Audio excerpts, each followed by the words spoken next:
dimensional, mind-sucking aliens. Have you ever felt like those treatments, right? Have you ever had an epiphany just right up your ass with John Carter? Or something is Welcome to the Psychic Guys. Today we're welcoming remote viewer extraordinaire and audiovisual artist Nyiam. As well as working full-time as a remote viewer for the Future Forecasting Group, he finds time for photography, music, graphic design, and portraiture. Instead of our regular Josh, we're joined today by alternative Josh Maitland, aka the Note Troll, who uses intuitive techniques honed as a remote viewer, channeling riffs as a bassist, and getting in the zone with his band. Welcome, guys. Hey, thanks for having me. good to see you. So, Naeem, to kick it off, I want to ask you about art and remote viewing. Why is it, do you think, that remote viewers who are also visual artists get the best psychic visuals? Well, first of all, it's nice to interact with you again. I've got a chance to meet you a couple years back in person, out in London, for a little remote viewing meetup we had down there, arranged by Daz. So that was cool. And there I did a presentation talking about this similar subject.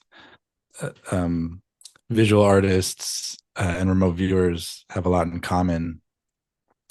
And I think from my experience and from my research, I think it comes down to the wiring in the brain.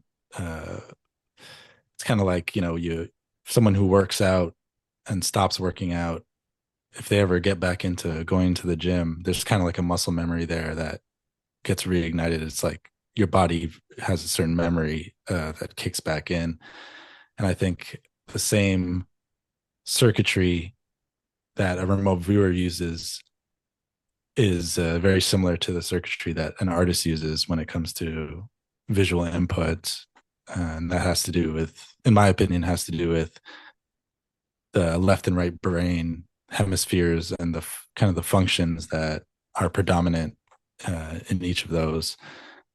There's a bit of a struggle or a fight between those two modes of operation, like logical mind and the nonverbal artistic or visual part of the mind. And so I think the artist has an easier time releasing the control, like allowing allowing the nonverbal side to have its chance to do something with information, whereas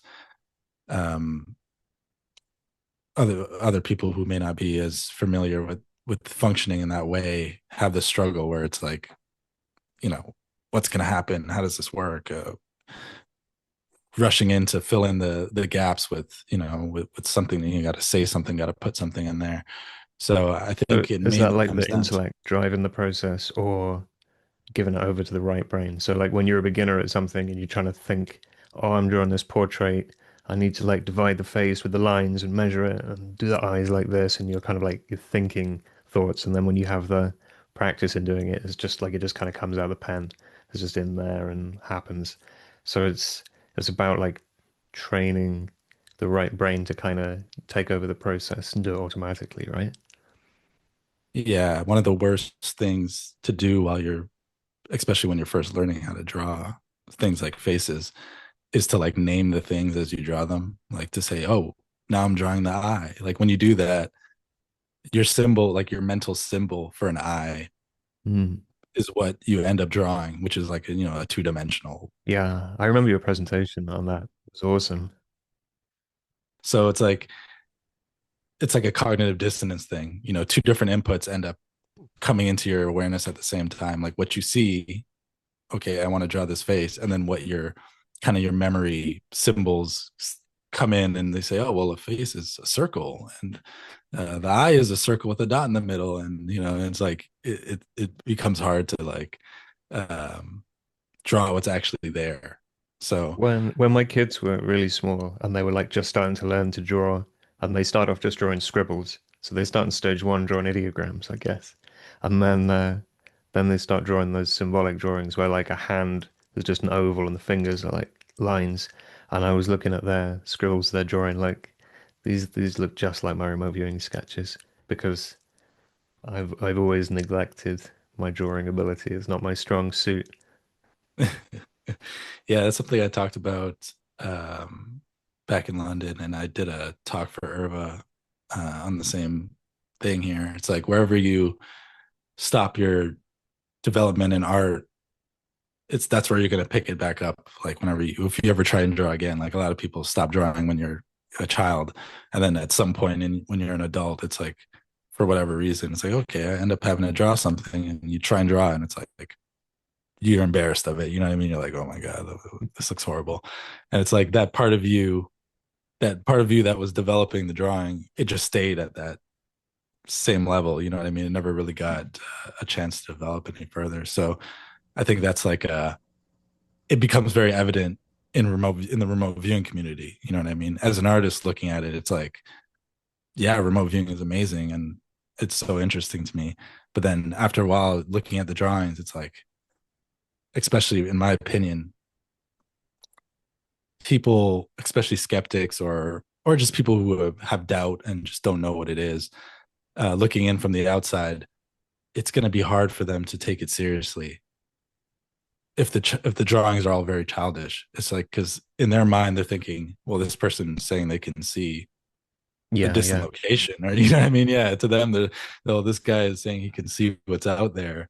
Why does the drawing look like the back of a Yeah, paper I try and napkin make my to a session child work look drawing? super neat and like I try and do real neat handwriting and do everything like really as neat as I can because one thing I learned in life is presentation isn't just half the battle, it's like more than half the battle. So maybe Yeah, yeah, maybe I should just not draw, right? Just so nobody sees my sketches and goes, this guy doesn't know what he's talking about. So, yeah, Josh, you, as well as being a remote viewer and approaching this from the sketching, psychic art kind of side, you use intuitive abilities like as a bassist, and then bring that back into the psychic functioning, right? Because I've heard you do an ideogram on bass guitar before, and I'm like, what? Yeah. How do you decode this? So how do you map like you got the muscle memory and the right brain stuff for your fingers playing the strings on your guitar, right? Just like you would for Yeah. having a pen and drawing, but how does that map back into like meaning? How does it all fit together with you?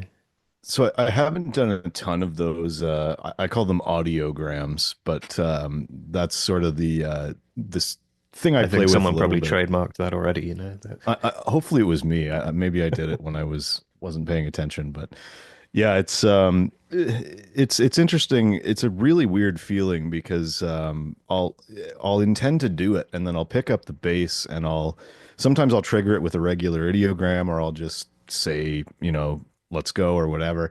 And I can feel like the energy in my fingers. I can feel them wanting to go somewhere on the neck of the guitar. And it's different than sitting down to play a song. It's like this it's very strange. It's like this automatic thing, and uh, the hard part really is that interpretation. It's like, okay, so what does this song sound like? Sometimes it's an actual song that I know, and then I start thinking about the lyrics of that song. I get lyrics a lot in remote viewing. So maybe the song Kashmir comes up or something by Zeppelin, and then it's like, oh man, there's something going on in Kashmir right now in the news, and or maybe it's I had one that I did for I was doing the target ended up being the Tic Tac Nimitz UFO back in the day, and the audiogram I did for that one was this kind of sea shanty type weird ocean soundy music, but I mean it's all very subjective, right? Like it's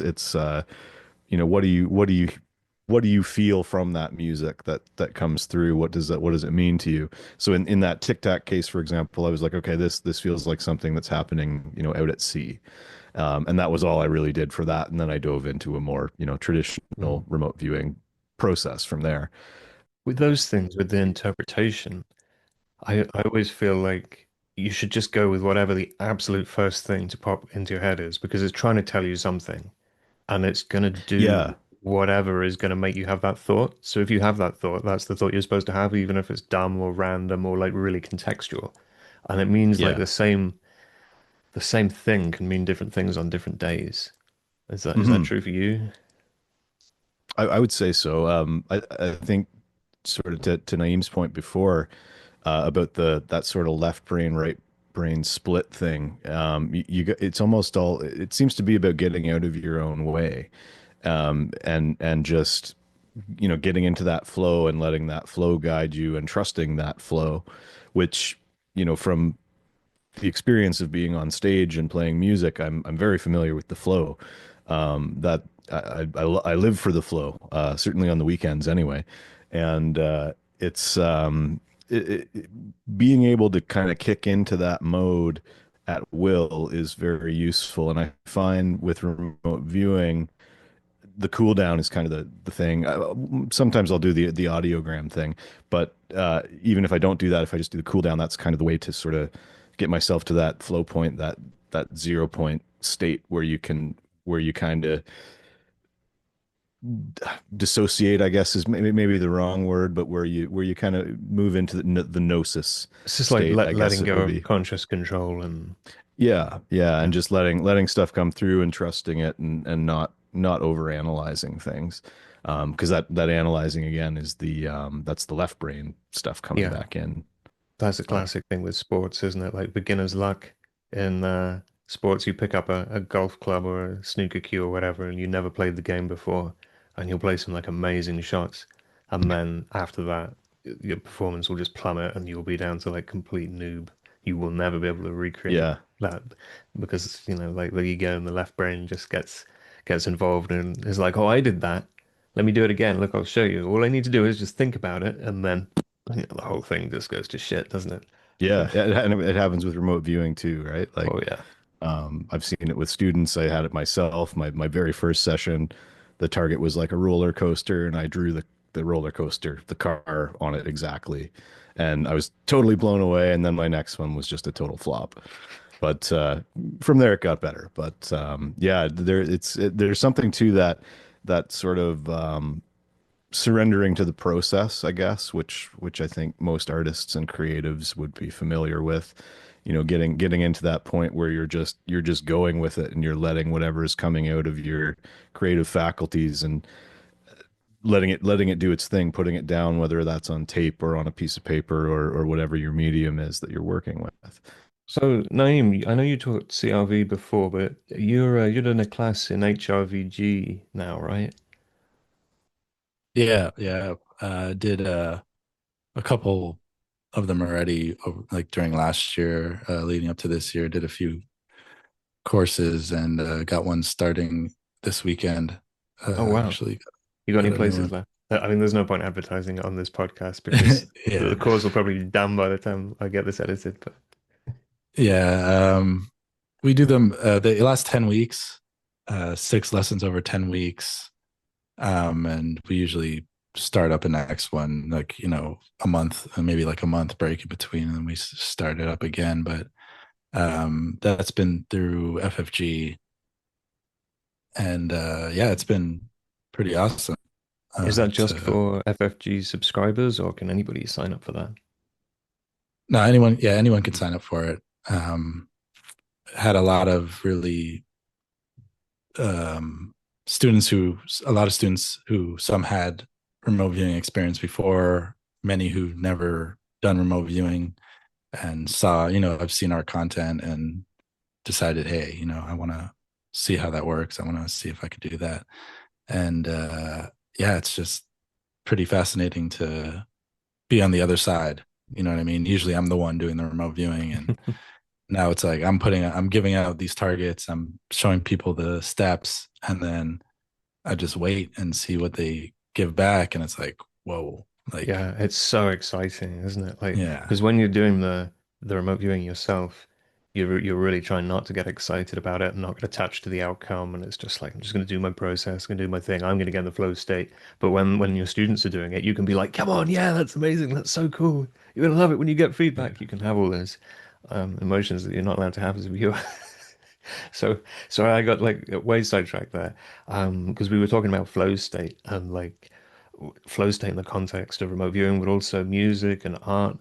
The HRVG method is a bit more like open to having more formal cool downs and like doing stuff to actively get yourself into that flow state, isn't it? Whereas the CRV is just like, no, you just do it, and if you're lucky, you're in a conducive state of mind, or you train one by accident by virtue of having so many misses that you just part of you realizes I need to be in this altered state.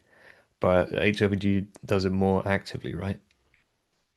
Yeah, it's the design of the protocol is to like have you start in beta brainwave, a beta state. So, alert, aware, reactive in the beginning. And that's like a second, a second or a second and a half is usually like the time that you have to grab an input or get a visual and things like that in the beginning of the process. And then as you work through it, you're going to end up in kind of like an alpha state by the time you get to around S3, S4. And that's kind of like more of a bit of a daydream awareness. You can think of it like reading a book. When you're reading a book at the beginning, you're like, okay, next page, next page. By the time you're like 50 pages in, you're not really consciously aware anymore. Like you're flipping the next, you're like in the story. You're like, what happens then? You're like gripped by the story.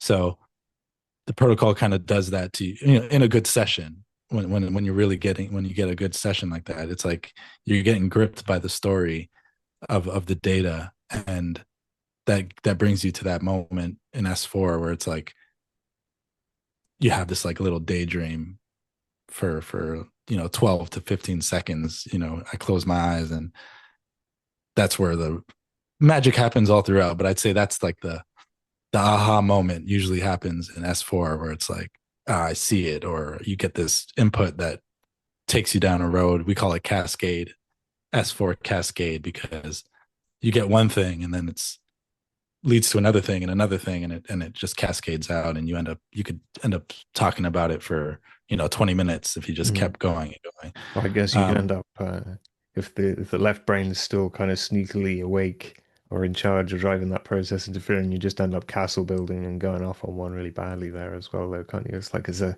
double-edged sword. Yeah, it's kind of like it's similar to the idea of AOL, where it's like the AOL always has something in it.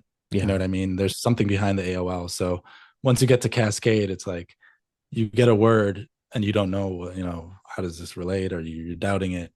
The idea is just to keep going. You know what I mean? Like, don't stop and start trying to figure out how it works. Go for the next probe, ask the next question.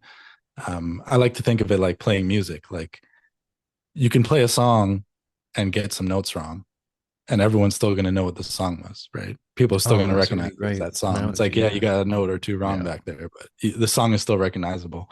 And that's how I think of remote viewing. It's like, yeah, you're going to hit some wrong notes here and there, but as long as you keep it together overall, you're going to have something recognizable at the end.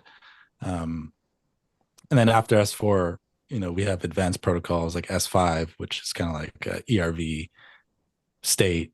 So yeah, it kind of walks you through from wide awake to asleep in the full methodology.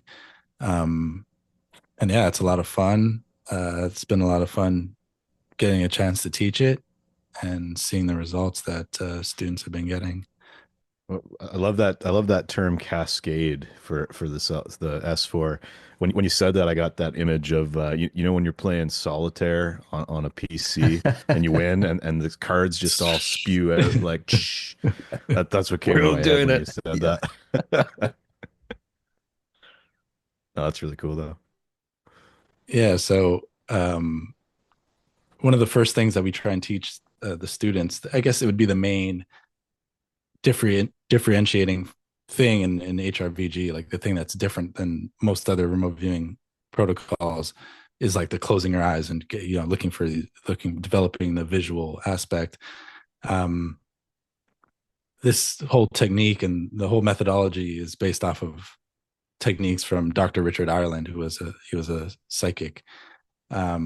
He could see with his eyes blindfolded. That was his thing. He would go on shows and blindfolded and read stuff and tell people's fortunes. And so the Special Forces Intelligence did interviews with Dr. Richard Ireland and reverse engineered the way he does remote viewing. And so he talked about Blackboard. This is how he would get his visual inputs. And this is like a place in the visual field where we train ourselves to put the visual imagery from the target in the same place every time. And so the first thing I teach the students is a visual ideogram. This is how we start the session. So you got spontaneous ideograms and we got visual ideograms. So like a visual ideogram is like a 1.5 second look, just for 1.5 seconds, just stop. What came to you in that? Can you describe what's on the slide here, just for people who are not watching the video? Yeah. So on the left here, the target was a Ferris wheel, the London Eye. And then on the right, there's 3 examples of visual ideograms that some of my students produced. They can be something as basic as just a circle, like the first one here. But then sometimes they're much more complex, like the one on the bottom left. You can kind of see it's got the circle, but it's also got like a foundation to it. And then you got ones that have kind of like a War-Collier effect that happens where, there's spokes on the Ferris wheel. And in this one, there's these lines, different lines. Those lines kind of look like the pattern of a brick wall or something. Yeah. It's like it's telling you it's a circle and a structure. Oh, to me, that one jumps out as like, oh, it's a circle, but it's also a structure. That would kind of be the first place I went. Yeah. Some kind of supporting, structures on the inside. So this is like, 30 seconds into the session.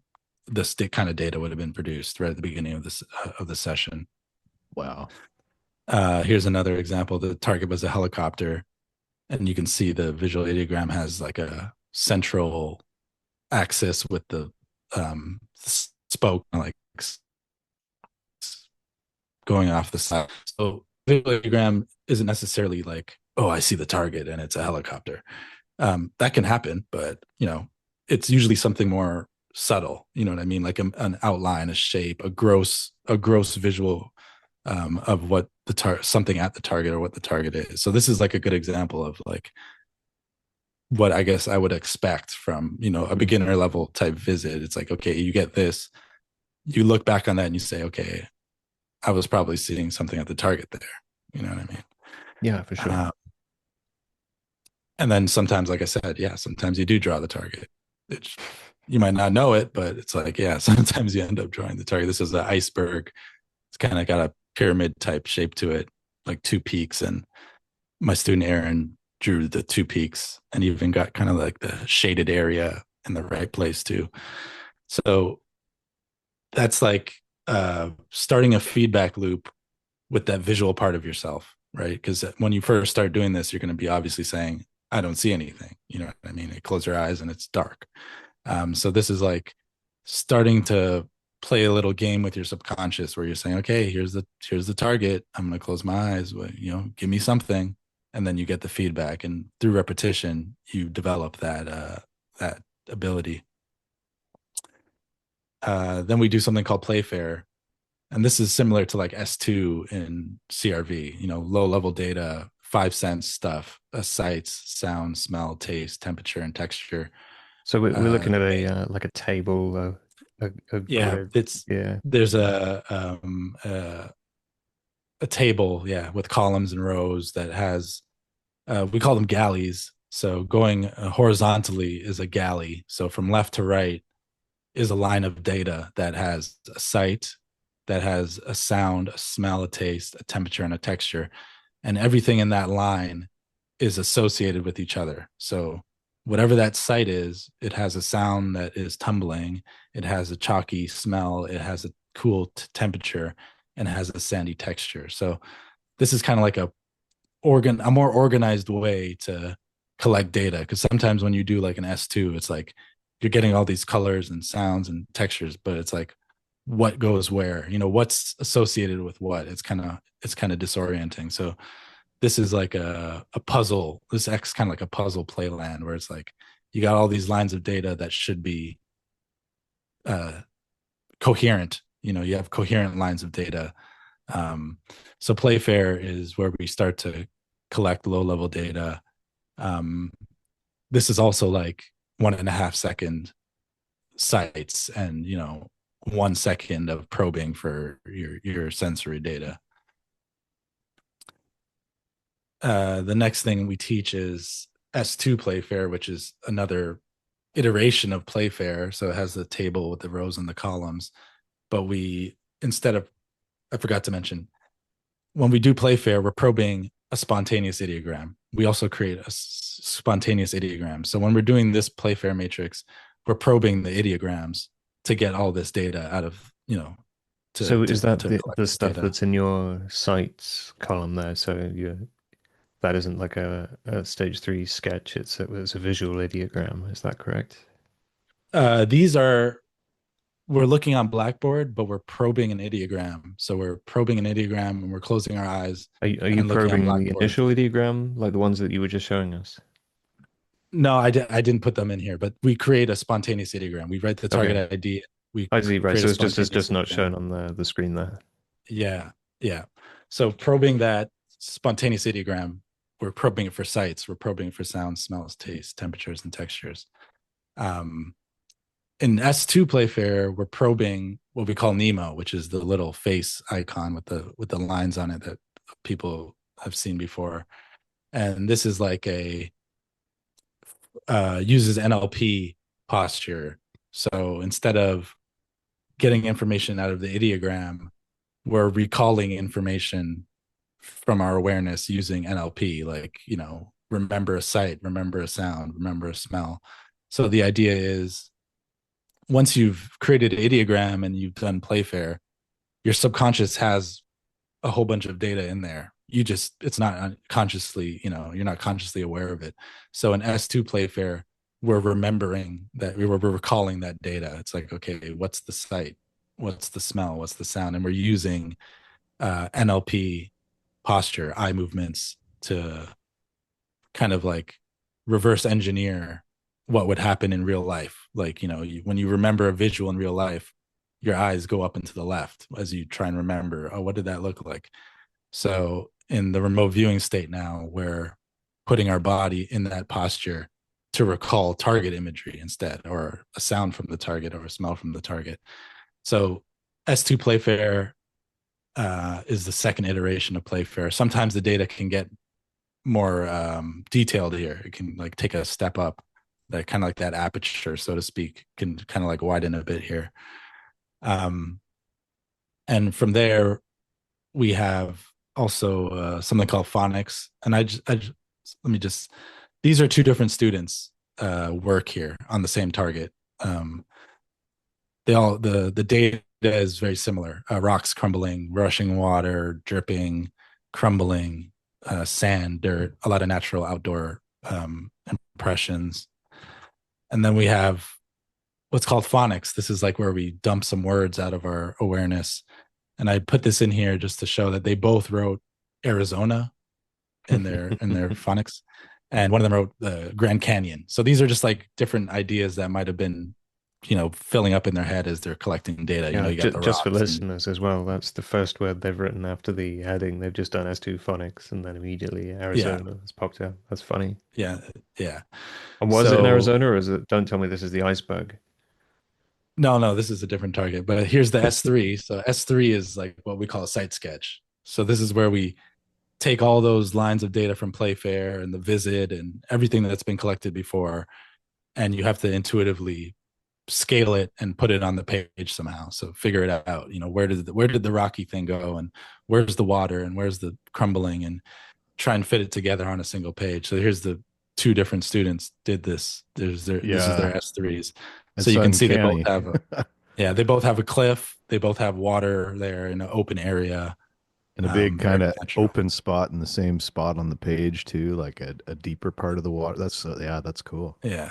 And so this was the target. It was the construction of the Hoover Dam as the target. Wow.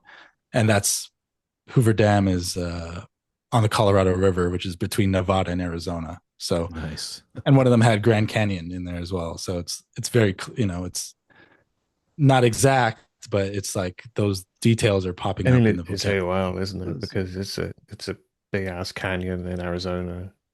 Fair enough. So that's how S3 comes together. And then here's another example of an S3. The target is the Bellagio fountain in Las Vegas. And the S3 here, you can see the vertical lines kind of in the front with the building in the back. There's a really interesting observation here, right? That the building in the back in the sketch doesn't look exactly like the buildings in the photo, but in the photo there's like a big pond with a curve made of fountains that's illuminated, so it's like a kind of arc shape. But in the Yeah, sketch, there's like two circles with lines radiating out from the center upwards, kind of like you would get a fountain, Like maybe in a fountains. garden or Yeah. something, right? So it's yeah, kind of it's curving and it's a fountain and it's across the whole front of the building. And so that there's still like this interpretive aspect going on behind the visual, right? Isn't it? It's kind of like an AOL. Like, yeah, the pieces are all there. Mm. yeah, yeah. The main goal of the S3 isn't really to draw the target. The main goal of the S3 is to have all the major gestalts of the target in your S3. So you got a structure, you got some water, you got some other structures in there. Um that I'd call that a good S3. So even if they had a Oh yeah, yeah. drawing I'm not very knocking it. bad. I'm just No, no, I just mean trying to the get to goal of it, yeah. the The idea that goal of the there's like a S3. layer of us that is making these images up in a way a lot of the time, and like sometimes we draw the thing and it's perfect, but a lot of the times you can look at your sketch and you can see that if you had like a verbal description or a conceptual description of the target, then you could easily draw that sketch. But when you look at the actual feedback photo, it looks different. So it's kind of like some information has been lost, and then a part of you is like drawing a picture of this description rather than drawing a picture of the target. And there's this whole like thing that happens in the subconscious where the target information gets like made into an image. And going back to what we were talking about earlier about like skilled visual artists, painters, and sketch artists and graphic designers, whatever, being better at getting visuals in remote viewing. I think it's like you said, the when you're drawing portraits, the worst thing you can do is name the part that you're drawing. And what you're drawing instead is like shape and form and contour and space and contrast. And those are the concepts that your mind is like happy working with. And if you don't become an artist, if you don't learn to draw, and you draw drawings like your kids, like I do, um, that are not like very skilled drawings of a thing as it is, but still have that problem of being like symbolic representations of a thing, then I think like that's the language that you're speaking on the inside, like subconsciously. And that I think definitely affects the quality of my sketches.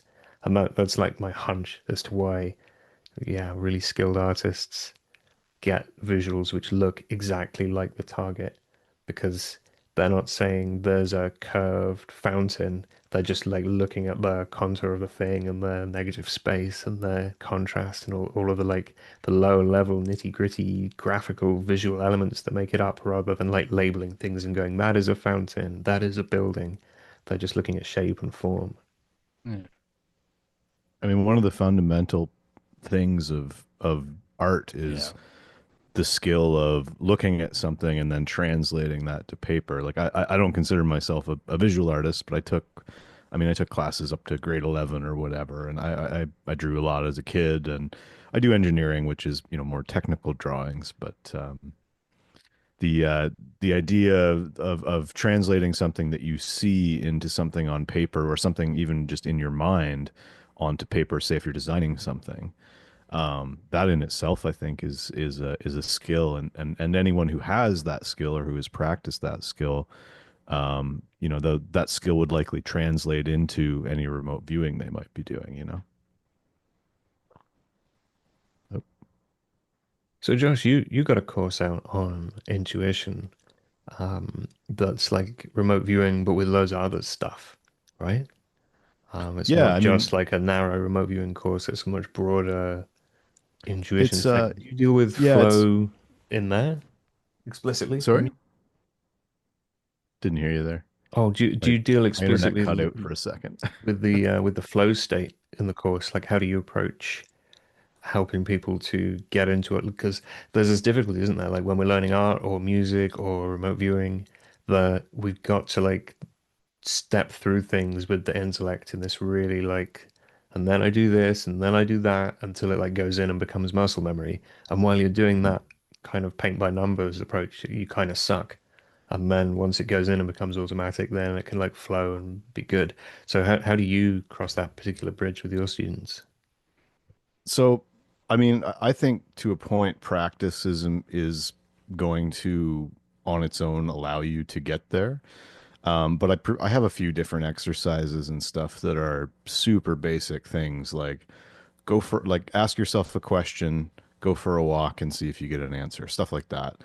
And I mean, there's so many ways to get into flow state, right? Like the walk, for example. I love going for a walk with the dog and working through a problem that way. Or sometimes if I have a remote viewing session I'm going to do, I will go for a walk and then I'll do the session as soon as I get back, just because the locomotion itself, I think, is a trigger for at least getting you down into like an alpha type state, if not, maybe down to theta even.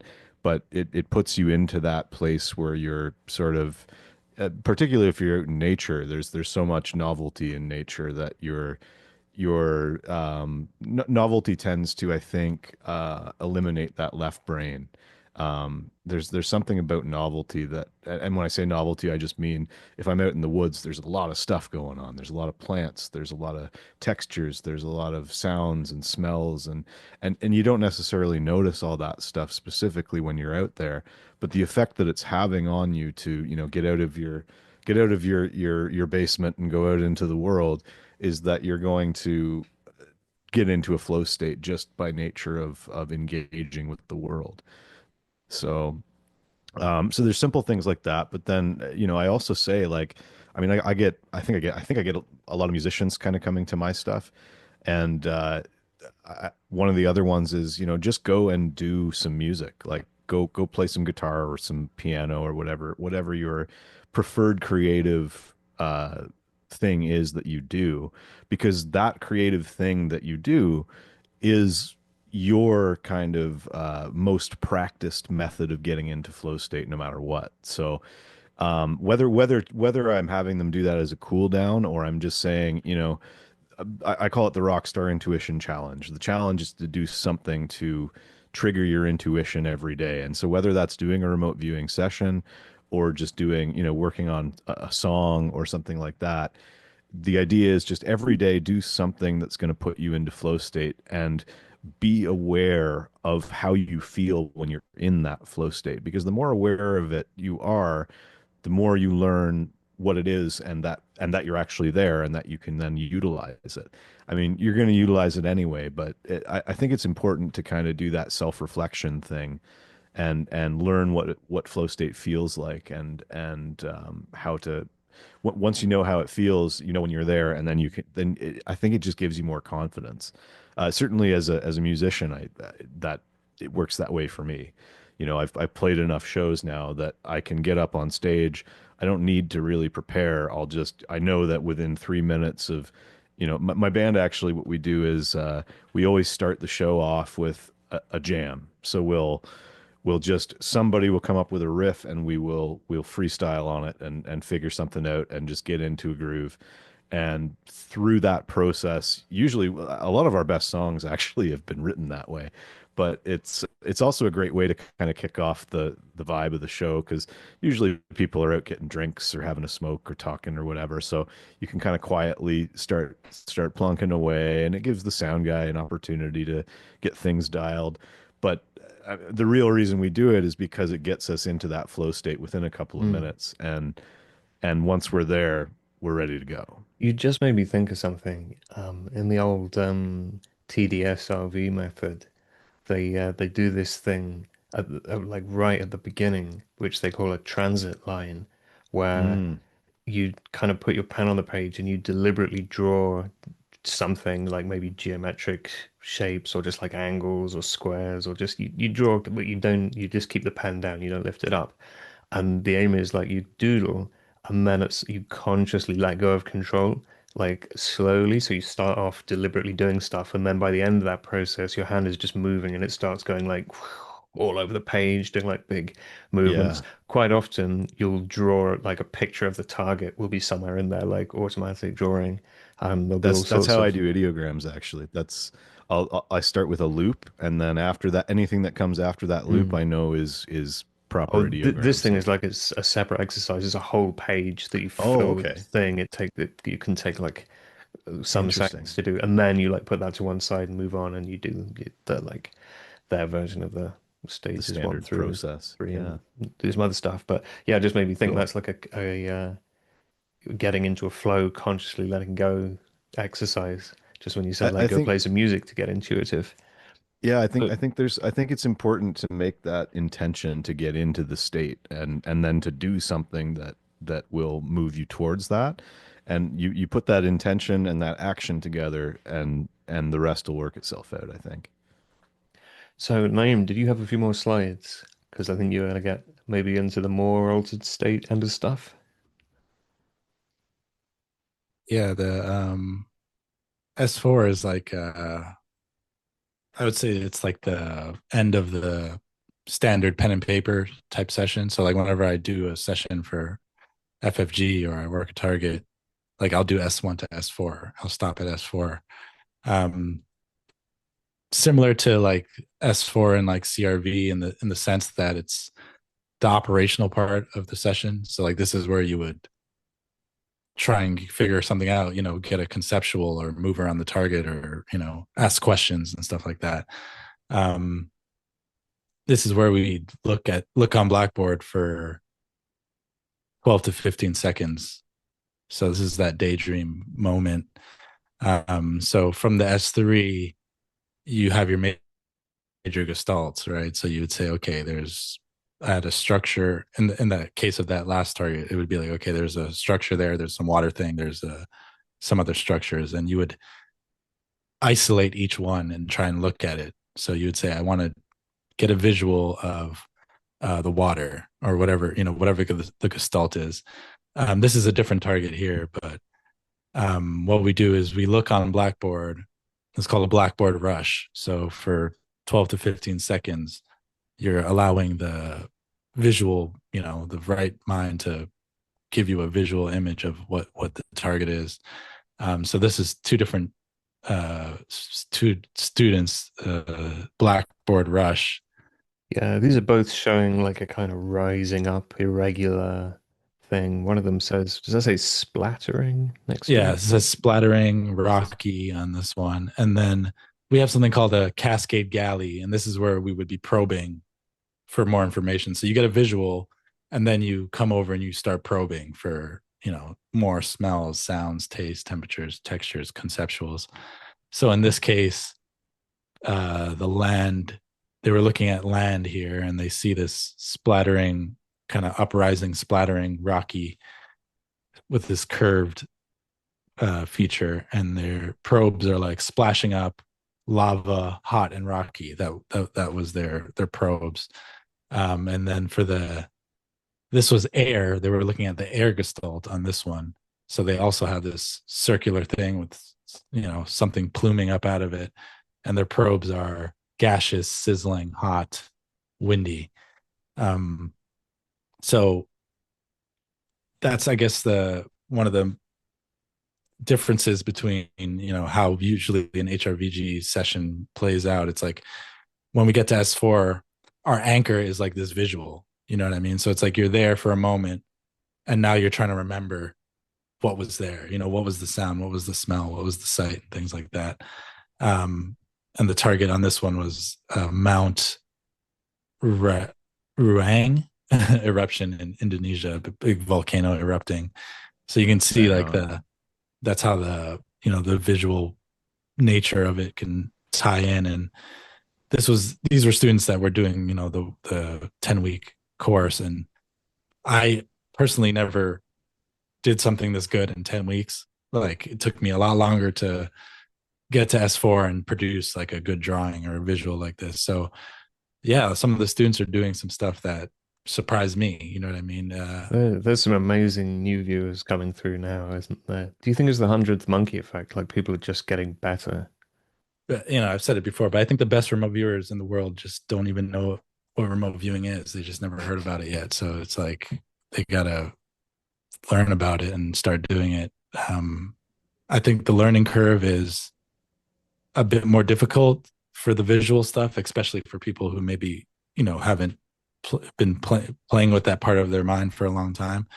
But I think there's a certain realization, certain satisfaction that comes to you whenever you master that. Whenever you can, see the target, it affects you in a different way. It's like it's a different skill set that can be really powerful, and it can be really high resolution and can help a viewer orient themselves at the target so that the viewer knows what's there, instead of it being like, oh, the analyst is going to crunch the data. Don't worry, don't worry what was there. Yeah, I mean, that's a big problem with original military CRV, isn't it? That it just doesn't take stock of the site and properly break things up into bits. And then I think like everybody who has come afterwards has tried to solve that problem in different ways. Like TRV does it with a stage 3 site. So the Yeah. stage 3 in TRV, it's not like a nice sketch like you had. It's more like ideogram kind of things. But it does the same thing where it's like we got a one of these, we got a one of those. They've got gestalts. We can go and run like stage 1 to 4 of CRV on each one, and then put it all On back each together. one.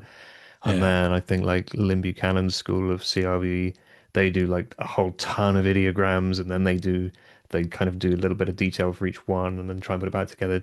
TDSRV did it where they did like 3 times stages 1 through 3. So they were doing like gestalts, some sketches, some topography, some sensory data, and they would do it 3 times at the beginning.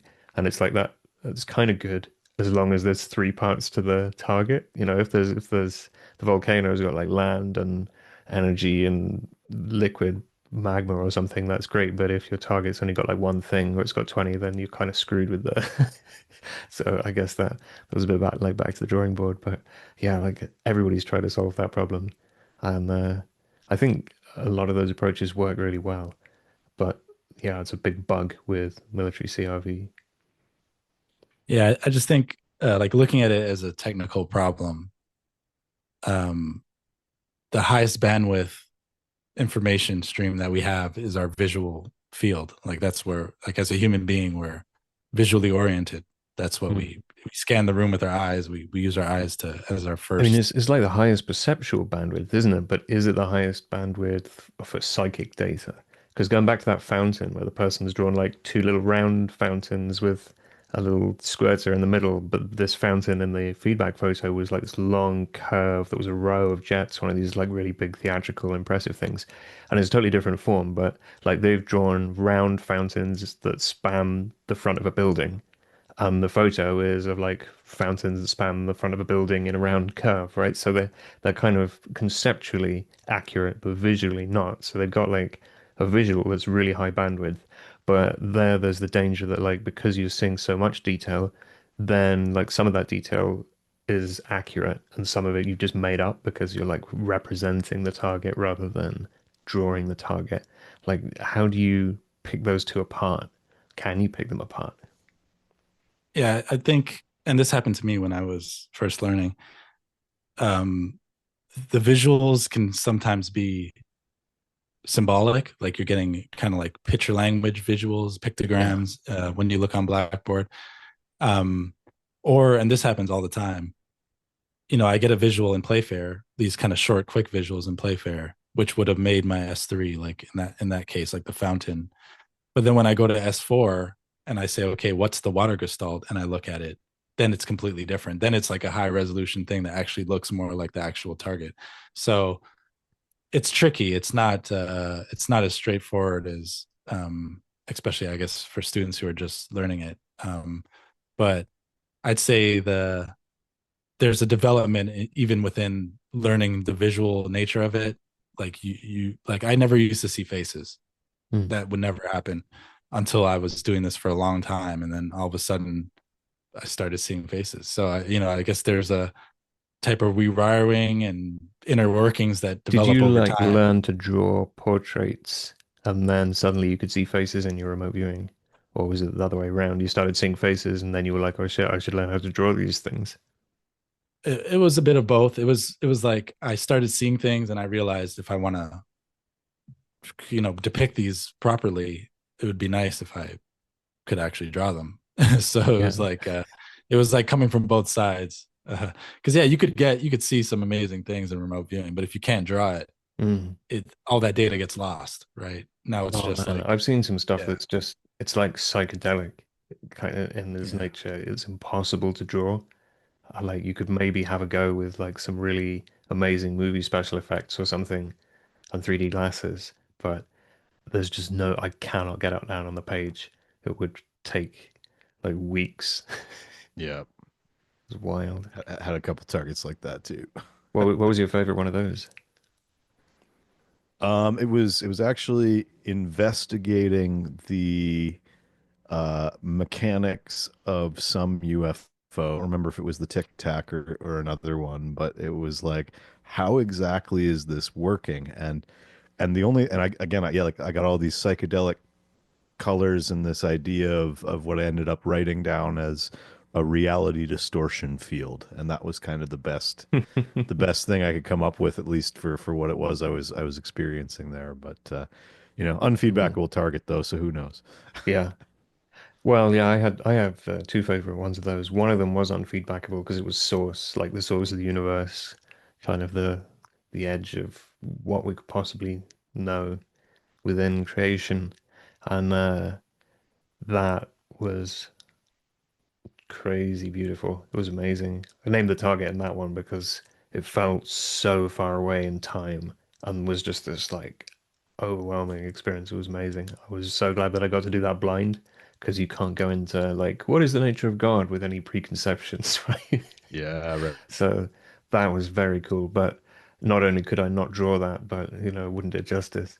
Um, but then the other one was the COVID spike protein. Um, and I won't say what my tasking was because I guess that'll probably get this video shit canned by the YouTube algorithm if I do. But um, it was looking at something to do with that, and because like molecules are not, we have like the ball and stick model when you look at your school textbook and it's like, oh, here's an oxygen and it's stuck onto a carbon with a little stick like that, and they're not like that. They're just kind of like, I don't know, vibrating quantum wibbly wobbly things, aren't they? And they don't look like normal physical objects.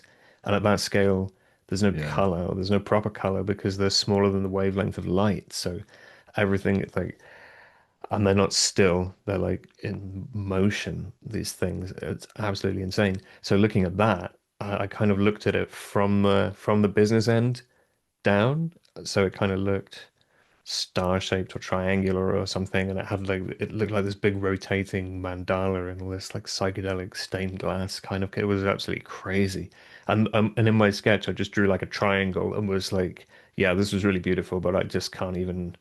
I just had to, it's a triangle with a couple of little strokes, and I just gave up trying to draw it. It was bad. I still remember that experience, and it was funny getting feedback and thinking something that's done so much harm was like such a beautiful visual experience to look at that. It was crazy. Uh, Speaking of learning remote viewing and training, we are getting very near to the top of the hour. Naeem, we haven't talked about your new target pool book. Could you give us like a real quick idea of what's in there, how it works, and who that's for? Like, yeah, sure. do we have to do your course first before we allow the book, or is it for everybody? No, no, it's just pretty much anyone can just, it's on my website, the feedbackloop.info. It's a PDF document that has like hyperlink, like it's a hyperlinked PDF document. And it has 100 validation remote viewing targets handpicked. So it's not just like a random image. Targets that, there's good remote viewing targets and there's bad remote viewing targets. Like a picture of a flower in a field isn't exactly a great remote viewing target. So like all these targets are ones that should grab your attention, or have a certain amount of data there for you to sit for 40 minutes and get feedback for what you perceived. But it has 300 images, so there's lots of image feedback. There's over 25,000 words in total. So every target has images and text feedback. It has Wikipedia links, Google Maps links in there. It's for all skill levels and methods. You can use it by yourself. This is kind of, I designed this from my own experience trying to learn remote viewing, because what happens is you go on a website, you find a target, you sit down, you work the target for half an hour, let's say. You go, okay, I'm out of gas, and let me click on the thing. You click on it, and then you see that you spent like half a page, or you spent 2 minutes describing the thing that was the most important, and you spent the other 30 minutes describing the other thing over there, or the thing that wasn't like the main aspect of the target. And that happens a lot. So the idea here is that you can work these targets blind, completely blind, or there's an option to have like front loading or a side loading option there. So you could So work that's the giving target. people a hint and saying like, draw the big Yeah. pointy structure. Well, it's not even that direct. It's still non-leading. So it'll just be like, describe the activity, or describe the structure, or move 100 feet here, or move inside. So it has like, guidance, a little bit of guidance without telling you what the target is, so that you have a better chance of having a learning experience, instead of just saying like, gosh, I just wasted 40 minutes doing this. I don't know. I think you could that's use it good with a learning, monitor. because like you really want to avoid that, don't you? So it's really motivating when you waste your time like that, because you're really thinking, I'm not Yeah. going to do that. So you remember the next time to ask yourself like, what is the most important bit of the target? And at least then you teach yourself to kind of try and find it. But I know that can be kind of a demoralizing thing in learning. So Yeah. that's really cool to have the front loading there too. A big And then, fan of categorical front loading here, yeah, for sure. it's helpful for, like, everyone will say, it's got to be blind, it's got to be blind. And I agree. But when you're learning, it's a different story. I mean, if you're going to be working on your own, you're not doing a target for somebody, this is just for you learning.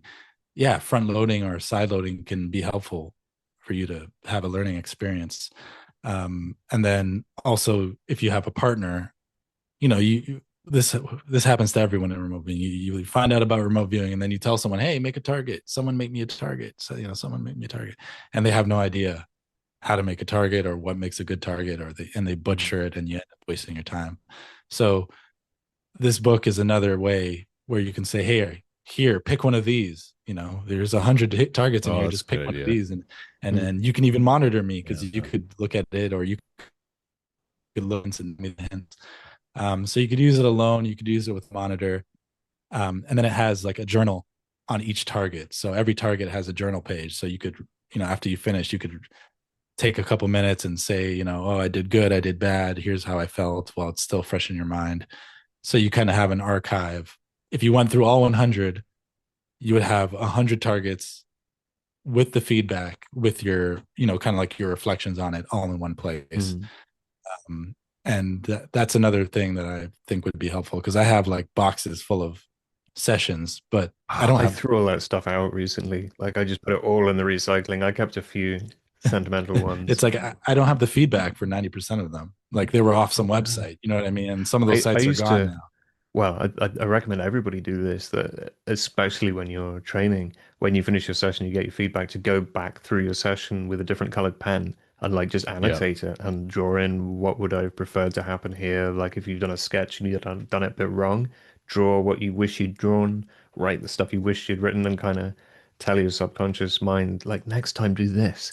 This is what I really want. And you just do that by generating positive emotion, and having really positive reaction to your like amended thing. And like that's really important. But my early sessions, I just written like feedback, it's this on the front in red pen. So at least I could kind of go look it up and go, oh yeah, it's this session. That's pretty cool. But Yeah. this PDF, you should go check it out and go look on the feedbackloop.info, and go at least have a look at the screen grabs of this. There's some examples. I guess the Eiffel Tower is not in the book. No, yeah, the Eiffel Tower is not a Yeah, so target in there's the like book. an example target of the Eiffel Tower that isn't really there.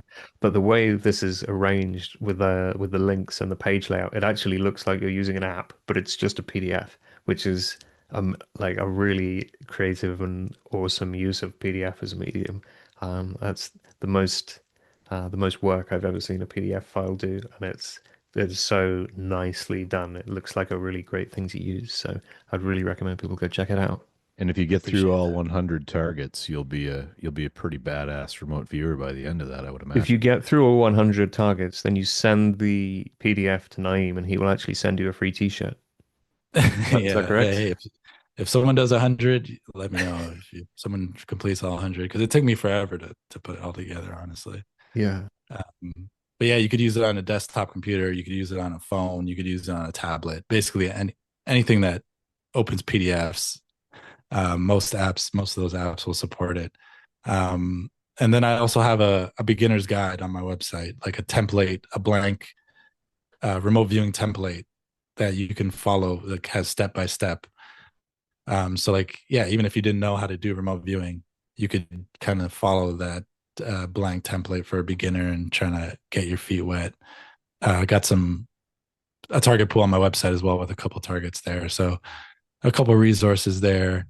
But yeah, if you're looking to improve your remote viewing skill, the number one thing, in my opinion, that will make you better at remote viewing is working a remote viewing target and then immediately looking at the feedback just for yourself. No pressure, no outside pressure. No one's going to see it. No one's going to know about it. Just you doing that over and over again, in my opinion, is how you will advance the most at remote viewing. And that's what I made target workbook in mind. That was my idea behind it.